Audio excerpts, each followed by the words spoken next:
Well, bafethu, welcome back to Chef the Soul TV News. If you're new, please don't forget to subscribe, don't forget to like this video bafethu. Ukuxwayisa nje abantu mhlambe ke abathembayo isikakhulukazi ke abezomthetho esikhathini samanje yabo kunzinyana. So ngizala no double thinta ke omunye udadewethu walapha ya eMaritzburg bathe indawo ikwabhada. So losihlo kahle kahle ke uhambe waya epolice station umuntu ke eyozenzela affidavit because ke ube umuntu ke kahle kahle o-applyayo yabo enza ke isicelo somsebenzi ngamanye amazwi ke ebenza i-application for umsebenzi yabo. So kushuthi bekudingeka nayo ke affidavit.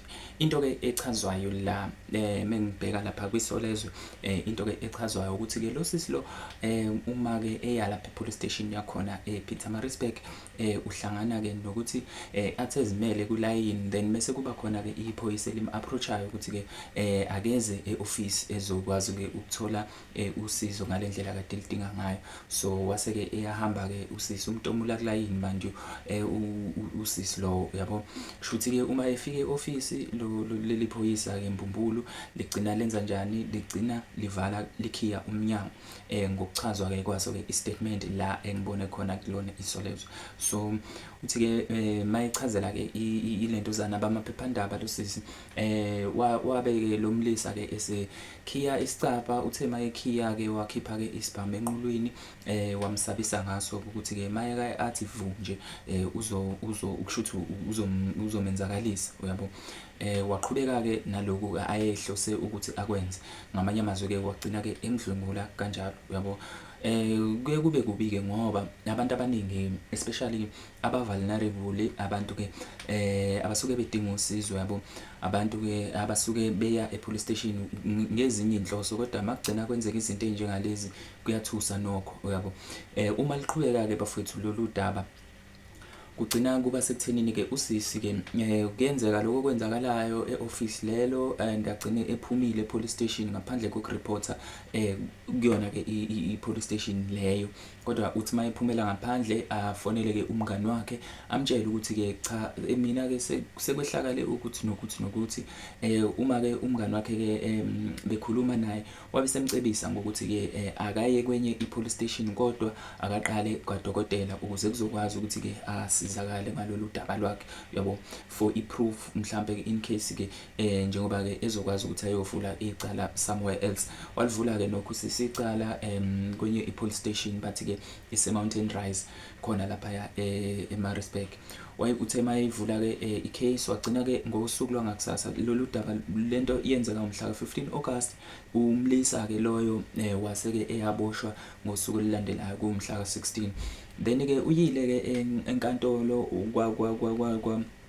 kwakhulunywa wavela futhi phambi kwemantshi, kodwa ke into egcina yenzeka nabathi bayisabela kakhulu especially ke umgilwa ile eyokuthi ke ugcina ke ebona lapha ke umuntu ke owamenzakalisa esekwaze ukuthola ke ibhekile. Leyo nto leyo uthi ke imfakela ke uvalo oluyisimanga ngenxa yokuthi ke mhlambe usezwela ke noma usezwelana nokuphepha kwakhe, even nomzali wakhe naye futhi ke usho into efanayo. So usisi ke lokuyamlimaza lokho kakhulu especially njoba esenokucabanga ukuthi ke impilo yakhe isengcupheni ngalendlela ke eyisimanga. Ofethu mina indaba ezikanje ziyethusa ziyashaqisa kakhulu ngoba esikhathini esiningi sijela ukuthi ke usizo noma i-protection soyithola kubantu ke vele abaqashwe i-state, kodwa uthola ukuthi ke ibona futhi esikhathini esiningi mhlambe ke noma izimo ezikanje zingavamisile, kodwa nakhona ke emaphoyiseni uthola ukuthi ke even nabo ozakwabo laba abanye babo besifazane ke bayatholana nezimo ezifana nalezi okugcina ke mhlambe ke beyivikela nabo ngokuthi ke bengakwazi ukuthi ke bayi-report lezo zinto lezo uyabo.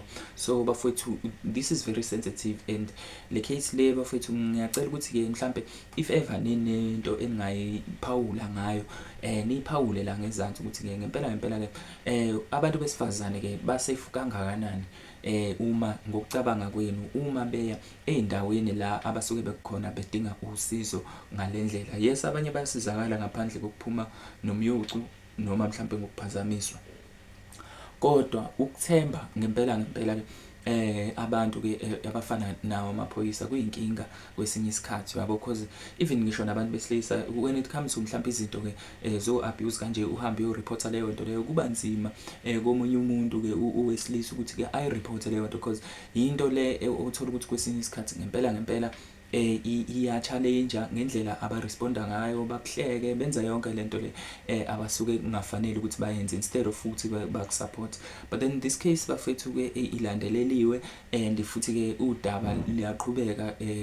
Khona ke i-IPD, I think it's investigation unit yakhona lapha ngaphakathi emaphoyiseni, ukuthi ke uma kunalawo maphoyisa enza ubugebengu aphenywe kabanzi, futhi ke kugcine kutholakala ubufakazi bazo zonke ke izinto ke ebasuke bezenze engalungile noma engekho emthethweni.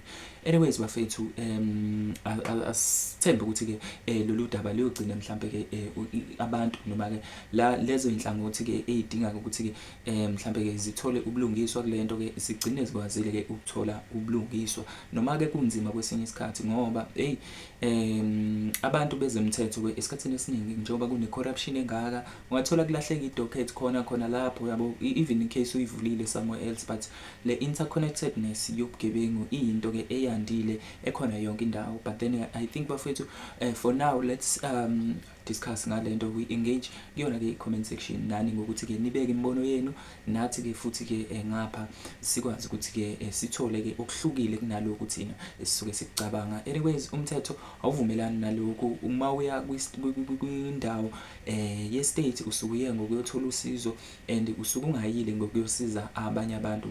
I think futhi to advise abantu ke abakwezokuphepha noma nanoma yikuphi nje kuma departments ke akahulumeni, let's not take advantage yabantu abasuke bezocela usizo ngaleso sikhathi, because they have impilo nabo abayiphilayo ngaphandle yabo.